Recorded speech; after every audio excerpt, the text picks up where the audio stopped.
There is a quiet strength that lives within you, a place untouched by chaos, untouched by noise, untouched by the shifting storms of the world. It is not loud. It does not demand attention, and it does not force its presence upon you. It waits patiently, silently, like the stillness beneath the surface of a restless ocean. And the truth is, you were not born without calm. You were born with it, but somewhere along the way, the world taught you to forget. You were taught to react before you reflect, to fear before you understand, to rush before you breathe.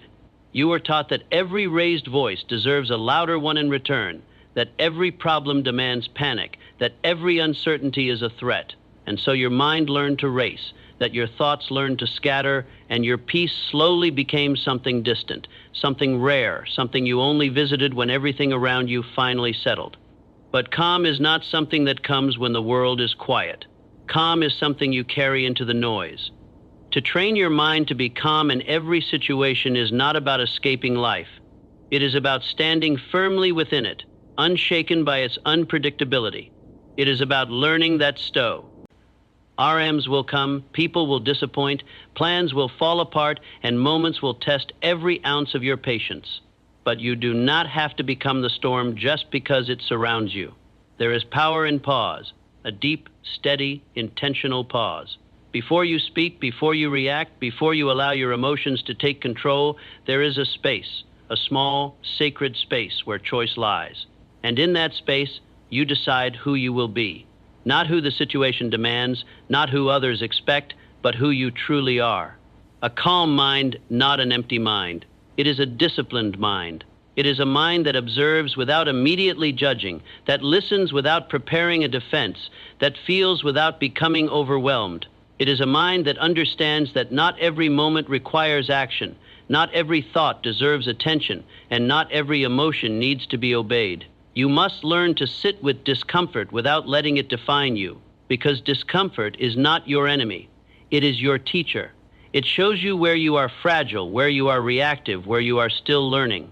And instead of running from it, instead of covering it with distractions or burying it under noise, you face it. You breathe through it. You let it pass through you without taking pieces of you with it. Calmness is not weakness. It is not passivity, and it is certainly not silence born from fear. Calmness is control. It is knowing that your energy is valuable and choosing not to waste it on things that do not deserve it. It is understanding that your peace is not something to be negotiated or sacrificed for temporary satisfaction. There will be moments when people misunderstand your calm. They will mistake it for indifference, for distance, for lack of care. But what they do not see is the discipline behind it. They do not see the work it took to quiet the chaos within you, the strength it took to respond with grace instead of anger, the courage it took to remain grounded when everything around you was falling apart. You do not owe the world your reactions. You owe yourself your peace. Training your mind begins with awareness. You must become aware of your patterns, your triggers, your habits of thought. Notice how quickly your mind jumps to conclusions, how easily it assumes the worst, how often it replaces past mistakes or fears future outcomes. This is where your work begins, not in changing the word, like around you, but in understanding the world within you. When something goes wrong, your first instinct may be to panic, to overthink, to imagine every possible negative outcome. But what if you paused? What if instead of feeding the fear, you questioned it? What if you reminded yourself that you have faced difficult moments before and survived them? That you have endured uncertainty and found your way through it? Calm is built in these small moments, not in grand gestures, not in perfect conditions, but in the quiet decisions you make every day to respond differently than you did before. You train your mind by choosing your thoughts carefully. Not every thought that enters your mind is true, and not every thought deserves your belief.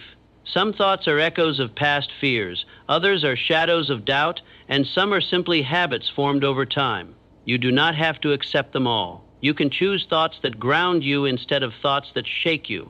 You can choose to believe in your ability to handle what comes your way, instead of assuming you will fall apart.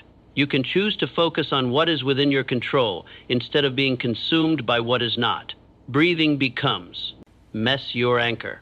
In moments of stress, your breath is always there, steady and reliable, waiting to bring you back to yourself. When your mind races, your breath slows you down. When your emotions rise, your breath steadies you. It reminds you that you are here, that you are present, that you are capable of navigating this moment.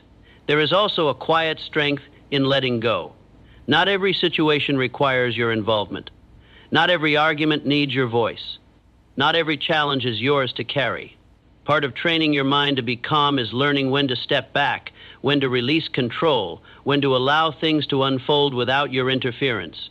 You are not responsible for everything, and trying to be will only rob you of your peace. There will be days when calm feels impossible, when your thoughts are loud, your emotions are heavy, and the world feels overwhelming. On those days, you do not need perfection. You need patience. You need to remind yourself that calm is a practice, not a destination. That every moment you choose stillness over chaos, you are strengthening a part of yourself that will serve you for the rest of your life. You are not failing when you feel overwhelmed. You are learning. And in that learning, you begin to understand that calm is not about controlling everything around you. It is about controlling how you respond to it. It is about knowing that no matter what happens, you have the ability to return to yourself, to center yourself, to find your balance again. The world will continue to be unpredictable. People will continue to act in ways you cannot control. Situations will arise that test your patience, your strength, your resilience. But within you, there can be a place that remains steady, a place that does not crumble under pressure, that does not lose itself in the noise. That place is your power. And the more you train your mind, the more accessible that power becomes. It is no longer something you search for. It becomes something you live from. You begin to move through life differently. You listen more deeply. You respond more thoughtfully. You carry yourself with a quiet confidence that does not need validation. You are no longer easily shaken, no longer easily pulled into chaos, no longer easily consumed by the emotions of the moment. You become grounded. And in that grounded state, you begin to see life more clearly. Why? You begin to understand that not everything is as urgent as it seems, that not everything deserves your attention, that not everything has the power to disrupt your peace unless you give it permission. You begin to choose your battles more wisely. You begin to protect your energy more intentionally. You begin to value your inner peace as something sacred, something worth preserving at all costs.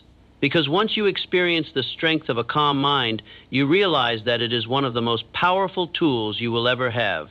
It allows you to think clearly when others panic. It allows you to remain steady when others react. It allows you to see solutions where others only see problems.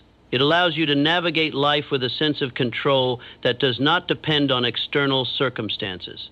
And perhaps most importantly, it allows you to remain connected to yourself. Because in the noise of the world, it is easy to lose that connection. It is easy to become so focused on what is happening around you that you forget to check in with what is happening within you. But a calm mind keeps you rooted. It keeps you aware. It keeps you aligned with who you truly are. This is not something that happens overnight. It is a journey, a practice, a commitment you make to yourself every single day. There will be setbacks. There will be moments of frustration. There will be times when you fall back into old patterns, but each time you return to calm, you are reinforcing a new way of being. You are teaching your mind that it does not have to react impulsively. You are teaching your heart that it does not have to be overwhelmed. You are teaching yourself that you are capable of handling whatever comes your way with grace, with strength, with clarity. And over time, this becomes your nature. You no longer have to force yourself to be calm. You become calm. Not because life has become easier, not because challenges have disappeared, but because you have changed the way you meet them. You have learned that your peace is not dependent on circumstances, but on your ability to remain centered within them.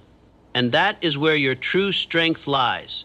A trained mind listens first and responds last. It is a simple phrase, but its depth is vast, and the power it carries can transform the way we live. In a world that moves fast, in a world that rewards quick reactions and hasty decisions, the ability to pause, to truly listen, and then to respond with clarity is a rare and remarkable gift. Listening first is not just about hearing words. It is about hearing meaning, understanding context, and perceiving the layers beneath the surface of what is being said. A trained mind knows that beneath every sentence lies emotion, history, and intention. Every conversation carries more than information. It carries energy, expectation, and potential. To listen is to respect that potential, to honor the presence of another person, and to place value on the understanding that precedes reaction. Responding last is not an act of delay. It is an act of mastery. It is an acknowledgement that responses made in haste are often colored by ego, fear, or impulse, and that the most impactful words, the most effective actions, come from a place of reflection. When the mind is trained to listen first, it creates a pause, a space between stimulus and action. In that space lies choice, and choice is power. It allows one to decide not only what to say, but whether to speak at all. It allows one to shape responses that are deliberate rather than reactive, that heal rather than hurt, that clarify her than confuse.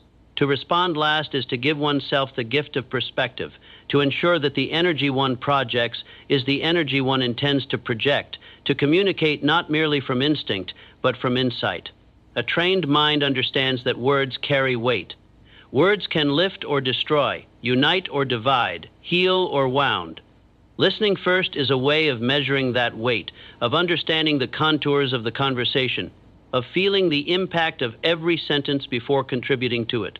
It is a way of honoring the speaker and the moment, recognizing that speech is not just sound, but a reflection of thought and feeling. When we respond last, we allow ourselves to speak with precision, to choose language that aligns with our intent, and to avoid unnecessary harm. It is a practice of mindfulness, a discipline that requires patience, awareness, and a willingness to defer immediate gratification in favor of thoughtful action. Listening is also an act of humility. It requires us to accept that we do not know everything, that our perspective is not the only perspective, that the world does not revolve around our understanding. To listen is to admit that others have knowledge, experience, NCE, and insight that we may lack.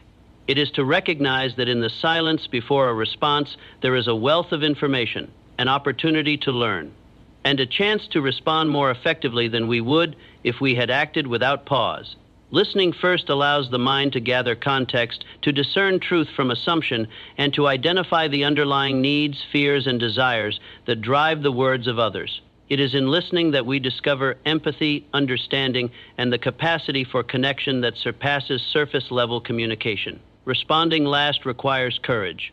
It requires the strength to resist the urge to react, to resist the temptation to assert dominance or defend oneself impulsively. It requires confidence in the value of one's own measured words and trust in the process of reflection. In a heated argument, for instance, responding last can be revolutionary. It is the difference between escalation and resolution. It is the difference between leaving a mark of regret and leaving a mark of respect. Responding last allows the mind to sift through emotion, to weigh consequences, to anticipate reactions, and to craft responses that are thoughtful rather than destructive. It is the practice of aligning intention with action, of ensuring that what we communicate serves the higher purpose of understanding and progress rather than fleeting satisfaction. A trained mind also recognizes that silence is a response. Silence is not the absence of communication. It is a deliberate choice, a statement in itself. To listen first may sometimes require holding silence, allowing the other person to fully express themselves without interruption, allowing the truth of the moment to unfold naturally. Silence creates space for reflection, for comprehension, and for the emergence of insight that might otherwise be lost in the noise of haste. It is often in these silent moments that clarity arises, that the direction of the conversation becomes evident, and that the mind prepares itself for a response that is measured, meaningful, and effective.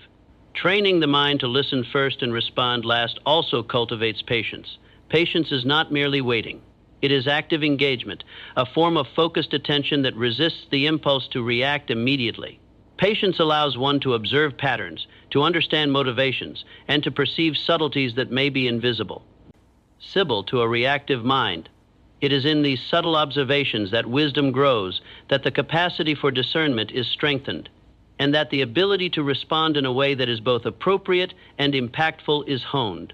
A mind trained in this way does not seek validation through rapid responses, but instead finds satisfaction in the quality of understanding and the effectiveness of its actions. A trained mind also learns the importance of context. Words and actions cannot be separated from the circumstances in which they occur.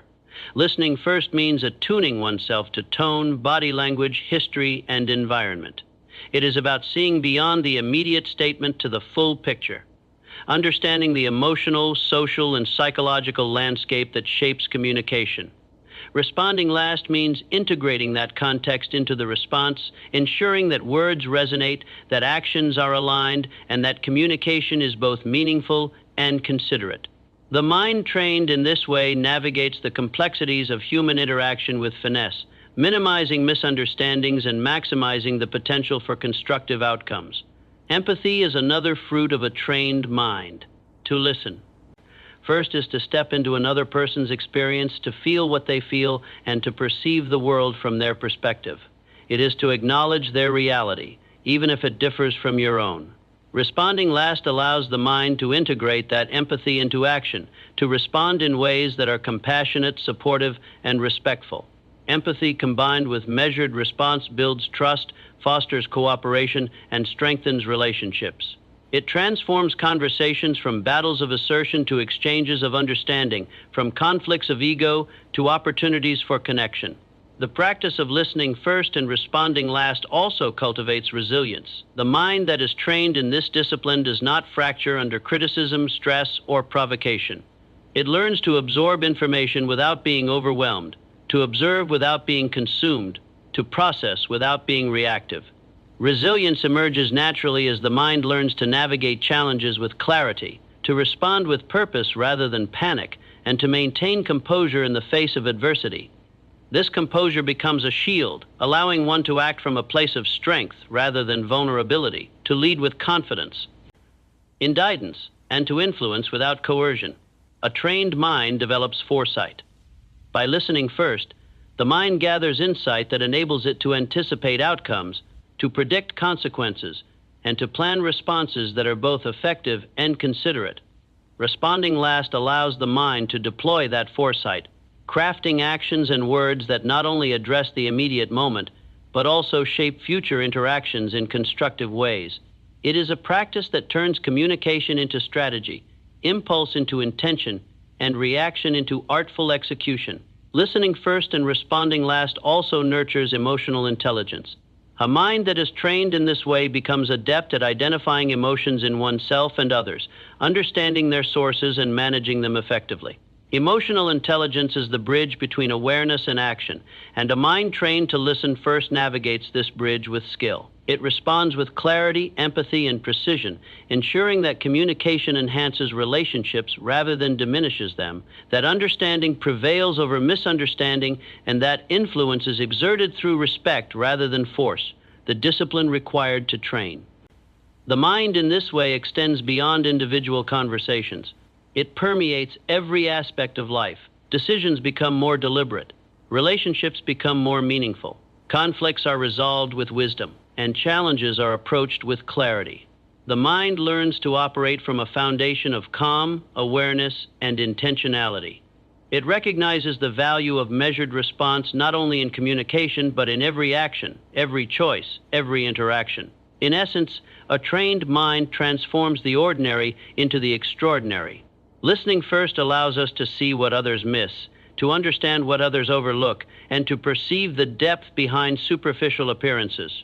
Responding last gives us the power to act with purpose, to speak with clarity, and to influence with integrity. It turns conversation into connection, challenge into opportunity, and reaction into mastery. This practice is not easy. It requires vigilance, patience, and repeated effort. The mind is naturally inclined to react, to jump to conclusions, to assert itself. But with conscious effort, with commitment to growth, and with an understanding of the immense value of measured response, a mind can be trained too. Listen first and respond last. And as it is trained, it becomes a force that shapes life itself. It moves through the world with a quiet confidence, aware, intentional, grounded. It speaks not to fill silence, but to illuminate it.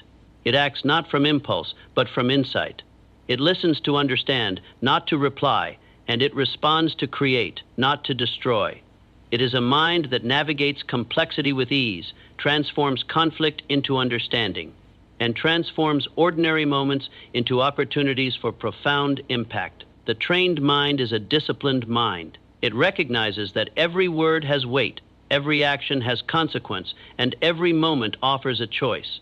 It listens first to grasp the truth beneath the surface, and it responds last to ensure that its contribution is deliberate, meaningful, and powerful. In cultivating this practice, one cultivates wisdom, empathy, patience, resilience, foresight, and emotional intelligence. It is a practice that elevates not only the individual, but every interaction, every relationship, and every community it touches. A mind trained to listen first and respond last becomes a mind that embodies mastery. A mind that moves through life with clarity and purpose.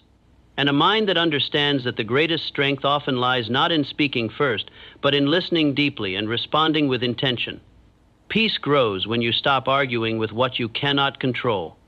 It is a lesson that the mind often resists because we are conditioned to believe that life must bend to our will, that circumstances should always align with our expectations, and that struggle is the necessary path to security and happiness. From early childhood, we are taught to push, to strive, to demand outcomes, and yet life consistently demonstrates that not everything can be shaped or forced. People act according to their own choices, events unfold according to their own timing, and the world moves in ways that often challenge our sense of control. When we resist this reality, we create tension, frustration, and inner conflict. Arguing with what is beyond our influence drains energy, clouds judgment, and diminishes our ability to respond effectively. True peace, therefore, begins with acceptance, the conscious decision to release the need to control that which cannot be controlled. Acceptance does not mean passivity. It does not imply giving up or to let erasing harm. Rather, it is an acknowledgement of reality as it is, allowing you to focus your energy on what can be influenced. By ceasing the mental battle against circumstances, you free the mind to think clearly, to make rational decisions, and to act with purpose. Resistance often manifests as anger, frustration, or anxiety, and these emotions only amplify the sense of disorder. When you stop arguing with what cannot be changed, these emotional storms begin to calm. The mind, no longer preoccupied with futile struggle, becomes receptive to insight, creativity, and perspective. Peace is not a reward for avoidance. It is the natural result of aligning thought with reality, of understanding that some things are not meant to be controlled, and of choosing response over resistance. The process requires self-awareness. We must first recognize the moments when our energy is wasted on resistance. This begins with noticing the automatic reactions that arise when things do not go as planned. The mind instinctively attempts to resist discomfort, disappointment, or uncertainty. But each attempt to control the uncontrollable deepens stress and diminishes clarity. Self-awareness allows us to observe these tendencies without judgment, providing the space to choose differently.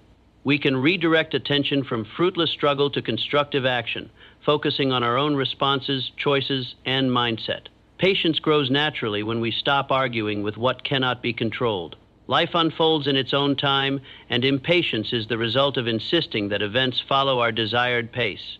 By releasing attachment to timing, outcomes, and the behavior of others, we cultivate resilience and composure. This inner calm allows us to approach challenges with clarity rather than panic, to assess situations without bias, and to act when action is meaningful rather than reactive. Relationships also benefit when we stop resisting what is beyond our control. Attempting to control others leads to tension, conflict, and frustration.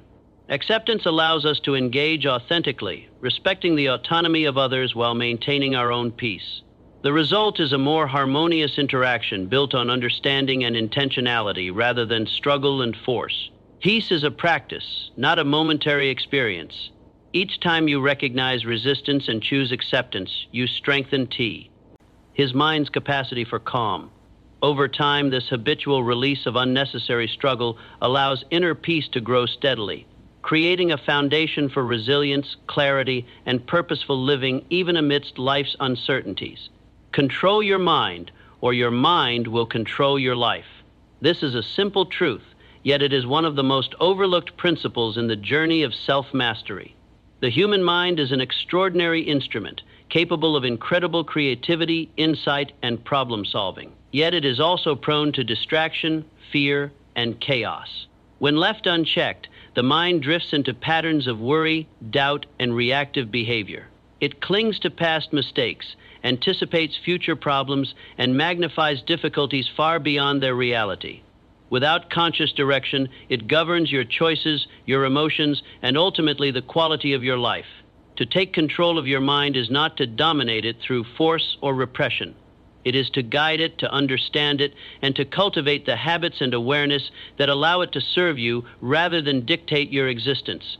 The mind is the lens through which we perceive the world, and perception shapes reality. If the lens is clouded with the negativity, doubt, or fear, everything in life is colored by those distortions. Challenges seem insurmountable, relationships strained, and opportunities hidden. When the mind is disciplined and under your guidance, it interprets experiences clearly, evaluates situations wisely, and directs action effectively. Control over the mind allows for intentional thought, measured emotion, and purposeful behavior. Without such control, life becomes reactive, where circumstances and other people unconsciously dictate how you feel and respond. The difference between these two states is profound. One leads to empowerment, clarity, and fulfillment, while the other fosters confusion, stress, and discontent. One of the first steps in controlling the mind is awareness. Awareness is the ability to observe your thoughts, emotions, and impulses without immediately reacting to them. The mind naturally produces an endless stream of thoughts, many of which are repetitive, anxious, or negative. Awareness allows you to distinguish between thoughts that are useful and those that are harmful. It creates the space to choose which thoughts to engage with and which to release. This practice of observing without reacting is a form of mental training akin to strengthening a muscle through repeated effort. Each time you notice a negative thought and redirect your focus, you build control, gradually transforming the mind from a restless passenger into a deliberate driver. Emotions are intricately tied to the mind.